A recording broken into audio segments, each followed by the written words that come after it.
ওই যে ইব্রাহিম আলাইহিস সালাম দেখেছেন, মনে আছে? বাবা হচ্ছে ওই সমাজের সবচেয়ে বড় লিডারের ডান হাত, নমরুদের ডান হাত। সে হচ্ছে মূর্তি পূজারীদের সর্দার, মানে মূর্তি সে বানাতো, স্ট্যাচু মেকার। ইব্রাহিম আলাইহিস সালামকে আল্লাহ পাক ওই ঘরেই জন্ম দিয়েছেন যেখানে তার বাবা একজন শিরকের কাণ্ডারি। ইব্রাহিম আলাইহিস সালাম তাকে বোঝানোর চেষ্টা করলেন, বাবা এটা শিরক, এটা শয়তানের কাজ, এখান থেকে ফিরে আসো, আমি তোমার জন্য আল্লাহর কাছে দোয়া করবো ইত্যাদি। বাবা তার কথা শুনলো না। এটা তো এমন না যে তিনি শুধু একবার বলেছেন, তিনি হয়তো বলতেই ছিলেন, একদিন দুই দিন না, কিন্তু বলতেই আছে। এক পর্যায়ে বাবা তাকে বের করে দিলেন বাসা থেকে, ফাহজুরহুম, এখান থেকে বের হয়ে যাও। তুমি যদি আমাদের এই দেবতাদেরকে গালি দেওয়া বন্ধ না করো তাহলে আমি তোমার মাথা পাথর দিয়ে মেরে ফাটিয়ে ফেলবো। ওয়াহজুরনি মালিয়া, আমাকে একা ছেড়ে দাও, সরে যাও। মানে আমরা তাড়িয়ে দিই না, গেট লস্ট, এরকম করে ইব্রাহিম আলাইহিস সালামকে বের করে দেওয়া হয়। কিন্তু তিনি বললেন, সালামুন আলাইক, বাবা আপনার উপর শান্তি বর্ষিত হোক। হ্যাঁ আমার আব্বা, আপনার প্রতি শান্তি বর্ষিত হোক, আমি আল্লাহর কাছে আপনার জন্য দোয়া করব। পরে যখন আল্লাহ পাক তাকে বললেন যে কোনো মুশরিকের জন্য তোমার দোয়া করার স্বভাব পাবে না, তখন থেকে ইব্রাহিম আলাইহিস সালাম দোয়া করা বন্ধ করে দেন। এখানে দেখেন, ছেলে, একজন যুবক ছেলে, তার মধ্যে ঈমান এসেছে, সে তার পরিবারের চলমান শিরকের বিরুদ্ধে কথা বলছে, প্রয়োজনে সে সেখান থেকে স্কিপ করেছে, তাকে বের করে দেওয়া হয়েছে, সে চলে গেছে, তারপরেও কিন্তু তাওহীদের সাথে শিরকের আপোষ করে নাই। ইব্রাহিম আলাইহিস সালাম সামনে যান, ওই যে তার স্ত্রী হাজরা আলাইহিস সালাম তার সন্তান এবং স্ত্রীকে রেখে আসছেন কোথায় বলেন? মক্কায়, তাই না? মরুভূমিতে, খাবার নাই, পানিও নাই। এখন ইব্রাহিম আলাইহিস সালাম চলে যাওয়ার সময় তার স্ত্রী বলছেন যে আপনি কি আল্লাহর আদেশেই আমাকে ছেড়ে যাচ্ছেন? তিনি বলছেন হ্যাঁ। তখন তিনি বলছেন আল্লাহ পাক আমাদেরকে ধ্বংস করবেন না। এখানে খেয়াল করে দেখেন, তারপর সাফা মারওয়া সাই করলেন, জমজম কূপ, পানি বের হলো, সেখানে কমিউনিটি গড়ে উঠলো। ইসমাইল আলাইহিস সালামের ঔরস থেকে পরবর্তীতে মুহাম্মদ সাল্লাল্লাহু আলাইহি ওয়াসাল্লামের জন্ম হয়েছে ওই ট্রাইবের মধ্যেই। তো এখানে খেয়াল করেন, এই যে সন্তান ইসমাইল আলাইহিস সালাম, তিনি যখন একটু বড় হচ্ছেন তখন ইব্রাহিম আলাইহিস সালাম আসছেন, এসে বলছেন আমি স্বপ্ন দেখেছি, ইয়া বুনাই, আমি স্বপ্ন দেখেছি, ইন্নী আরা ফিল মানামি আন্নী আসবাহুক, আমি স্বপ্ন দেখেছি আমি তোমাকে জবাই করছি, ফানজুর মাযা তারা, তোমার কি রায় আমাকে বলো। তো এখন ইসমাইল আলাইহিস সালাম বলছেন, কিশোর ইসমাইল, ইয়া আবাতি, হে আমার বাবা, ইফআল মা তুমার, আপনি সেটাই করেন যা আল্লাহ আপনাকে আদেশ করেছেন। সাতাজিদুনি ইনশাআল্লাহু মিনাস সাবিরিন, ইনশাআল্লাহ আপনি আমাকে সবরকারী পাবেন। কার কথা এটা? ইসমাইল আলাইহিস সালামের কথা। এখন খেয়াল করে দেখেন, ইসমাইল আলাইহিস সালামকে কিন্তু তার বাবা 24 ঘন্টা কাছে রেখে মানুষ করেন নাই, আসা যাওয়া করতেন। মূলত তাকে মানুষ করেছে তার মা হাজারা আলাইহিস সালাম। যেই সবরকারী, আল্লাহর প্রতি তাওয়াক্কুলকারী মা বলেছিল, আল্লাহ যদি আপনাকে আদেশ করে থাকেন আমাদেরকে ছেড়ে যাওয়ার জন্য, সেই আল্লাহ আমাদেরকে ধ্বংস করবেন না। ওই যে তাওয়াক্কুল, ওই যে সবর, তার গর্ভ থেকে আল্লাহ পাক জন্ম দিয়েছেন ইসমাইল আলাইহিস সালাম। যেমন মা তেমন সন্তান, যে সন্তান বলছে আমাকে জবাই করতে যদি আল্লাহ পাক আদেশ করে থাকেন আপনি করেন।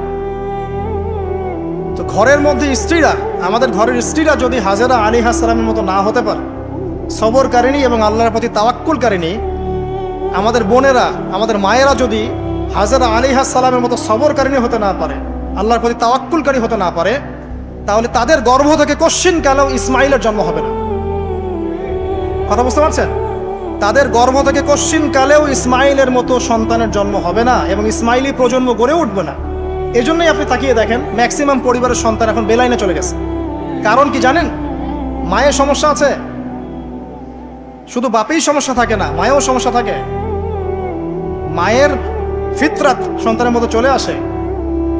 তো নারীরা যদি আল্লাহর আনুগত্যশীলা না হয়, মুমিনা মুসলিমা, 5 ওয়াক্ত নামাজ পড়া, লজ্জাস্থানের হেফাজত করা, খাস পর্দা করা, হ্যাঁ, স্বামীর আনুগত্যকারী, প্রেমময়ী, তারা যদি না হতে পারে, সবরকারিনী, তাওয়াক্কুলকারিনী, তাহলে ওই মায়েদের গর্ভ থেকে আপনি ইসমাইলের মতো সন্তান কিন্তু পাবেন না। ইল্লা মাশাআল্লাহ, ইল্লা মাশাআল্লাহ। আরো সামনে যান, দেখেন নবী মুসা আলাইহিস সালাম একজন ব্যক্তিকে একটা ঘুষি দিয়েছেন, সেই ব্যক্তি ওইখানে স্পট ডেড। আর ফেরাউনের লোকজন তাকে ধাওয়া করছে। মুসা আলাইহিস সালাম মিশর থেকে চলে গেলেন মাদিয়ান নামক জায়গায়। মাদিয়ানে আরেকজন নবী আছেন, তার নাম হচ্ছে শুআয়ব আলাইহিস সালাম। সেখানে গিয়ে তিনি গাছের নিচে বসে আছেন। দেখলেন দুজন মেয়ে দূরে দাঁড়িয়ে আছে, পানি নেয়ার মতো চান্স পাচ্ছে না। ওই কওমের লোকজনের শক্তি বেশি, তো তিনি একটু শক্তিশালী ছিলেন, মুসা আলাইহিস সালাম। তিনি গেলেন, গিয়ে শক্তি খাটিয়ে ওদেরকে পানির ব্যবস্থা করে দিলেন। দিয়ে আবার সেই গাছের এখানে এসে বসলেন, বসে আল্লাহর কাছে দোয়া করছেন, রব্বি, হে আমার রব, লিমা আনজালতা ইলাইয়া মিন খাইরিন ফাকির। এখানে কিন্তু তার কোনো গৃহ নাই, থাকার জায়গা নেই, খাওয়ার কিছু নাই, কোনো পরিচিত কেউ নাই, একদম নিঃস্ব শূন্য হাতে হাত উঁচু করে আল্লাহর কাছে বলছেন, রব্বি ইন্নী লিমা আনজালতা ইলাইয়া মিন খাইরিন ফাকির। হে আল্লাহ, আপনি আমার উপর যে অনুগ্রহটা বর্ষণ করবেন, আমি এর জন্য ভিখারি হয়ে বসে আছি। এবার আল্লাহ পাক ওই একটা মেয়েকে পাঠালেন। ওই মেয়েটা আসলো লাজুক ভঙ্গিতে, লজ্জাশীলতা, চোখ নিচু করে। এই যে এখনকার এই যে ব্লাউজ ছাড়া শাড়ি পরা জেনারেশন না, এরা চক্ষু নিচু করে আসলেন। এই হাঁটাটাকে আল্লাহ পাক প্রশংসা করেছেন যে সে লজ্জাশীলতার সাথে হেঁটে আসলো, এসে মুসা আলাইহিস সালামের সামনে দাঁড়িয়ে চক্ষু নিচু করে বলল যে আমার বাবা আপনাকে ডাকছেন, আমার বাবা আপনাকে ডাকছেন। এই লজ্জাশীলতা মেয়েদের মধ্যে কোথায় পাবেন এখন? একটা হাদিস আছে, যখন তোমার মধ্যে লজ্জা থাকবে না, তোমার দ্বারা যে কোনো পাপ করা সম্ভব। হাদিস আছে, যে কোনো পাপ করা সম্ভব। বিকিনি পরেও কয়দিন পর ঘুরবে এরা, আমি বলে দিচ্ছি, দেখে নিয়েন ইনশাআল্লাহ। এবং এই আন্দোলন করতে করতে এক পর্যায়ে এমন একটা অবস্থা হবে, দেখবেন যে ওটা পরেও রাস্তায় ঘুরছে। ওই মেয়ের হেঁটে আসাটাকে আল্লাহ প্রশংসা করছেন। আসার পরে তিনি যখন বলছেন আমার বাবা আপনাকে ডাকছেন, তিনি গেলেন, তখন ওই শুআয়ব আলাইহিস সালাম বলছেন যে আমার এই দুই মেয়ের মধ্যে একজনকে আমি তোমার সাথে বিয়ে দিতে চাই। মুসা আলাইহিস সালাম সেখানে বিয়ে করলেন। শর্ত হচ্ছে 8 থেকে 10 বছর তাকে তার ফার্মে চাকরি করতে হবে, কৃষিকাজ মানে গবাদি পশুর, এখানে 8 থেকে 10 বছর তাকে সার্ভিস দিতে হবে, এটাই মোহর। তো এটা আমি এখন বুঝি যে মুসা আলাইহিস সালামকে আল্লাহ পাক এই যে রাখালির কাজ করিয়েছেন কেন জানেন? কারণ এই কাজগুলো মানুষের ধৈর্য বাড়ায়। মুসা আলাইহিস সালামকে পরে আল্লাহ পাক বড় একটা দায়িত্ব দিবেন, এই কারণে তাকে ট্রেনিং দিচ্ছেন এখানে। তাকে আরো বড় একটা জাতিকে সামলাতে হবে যারা আরো অনেক বেশি উদ্ধত। চোখের সামনে দেখলো আল্লাহ পাক ফেরাউনকে ডুবিয়ে দিলেন, তারপরে 40 দিনের মধ্যে আবার শিরিক করা শুরু করে দিলেন। আমাদের নবী মুহাম্মদ সাল্লাল্লাহু আলাইহি সাল্লামকে একজন কষ্ট দিয়েছিল। তো কষ্টটা এত ডাইরেক্ট দিয়েছে, এসে বলেছে আপনি ইনসাফ করেন, হে মুহাম্মদ সাল্লাল্লাহু আলাইহি ওয়াসাল্লাম, আপনি ইনসাফ করেন, আপনি ইনসাফ করছেন না। তো সাহাবীদের চোখ মুখ লাল হয়ে গেল যে এত বড় কথা নবীকে বলে। তখন নবী সাল্লাল্লাহু আলাইহি ওয়াসাল্লাম বলছেন, দাঁড়াও, আমার ভাই মুসাকে তার কওম আরো অনেক বেশি কষ্ট দিয়েছে। মানে মুসা আলাইহিস সালামের কষ্টের কথা চিন্তা করে আমাদের নবী সান্ত্বনা নিচ্ছেন, যেটা তো কিছুই না। মুসা আলাইহিস সালামকে তার কওম আরো অনেক বেশি কষ্ট দিয়েছে। তো এই কওমকে সঠিক পথে চালানোর জন্য আল্লাহ পাক 8 বছর তাকে রাখালি করিয়েছেন। আপনারা জানেন কিনা জানি না যে বেশিরভাগ নবী কিন্তু কৃষিকাজ করেছেন, এটা জানেন? তো যারা কৃষিকাজ করছেন আপনারা এখানে নিজেকে হীনমন্যতায় ভোগার, ছোট মনে করার কোনো সুযোগ নাই। আপনি একটা নোবেল প্রফেশনের মধ্যে আছেন, খাঁটি প্রফেশনের মধ্যে আছেন, ঠিক আছে?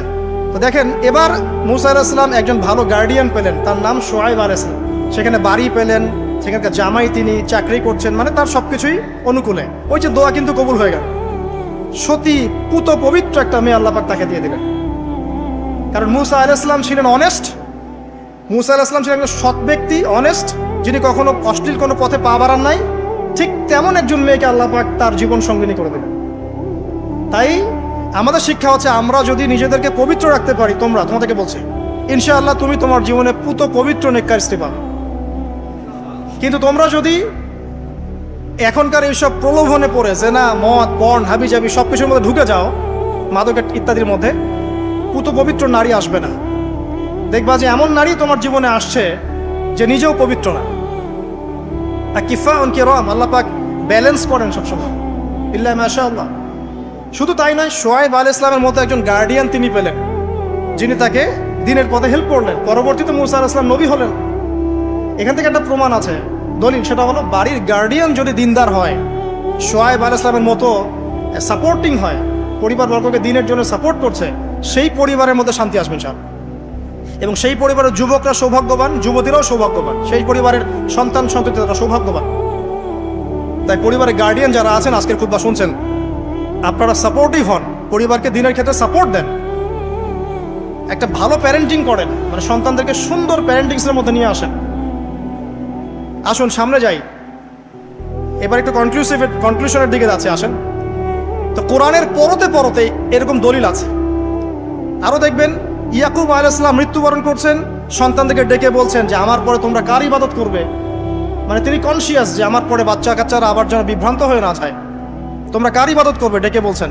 আর আমরা ওই সময় ডেকে বলতাম যে আমার ব্যাংকেরে 10 কোটি টাকা আছে, 1 কোটি ওকে দিস, 1 কোটি ওকে দিস, হ্যাঁ আমার জমি জমা এগুলা আছে, ওকে এটা দিস, ওকে এটা দিস। উনি ডেকে বলছেন তোমরা আমার পর কার ইবাদত করবে।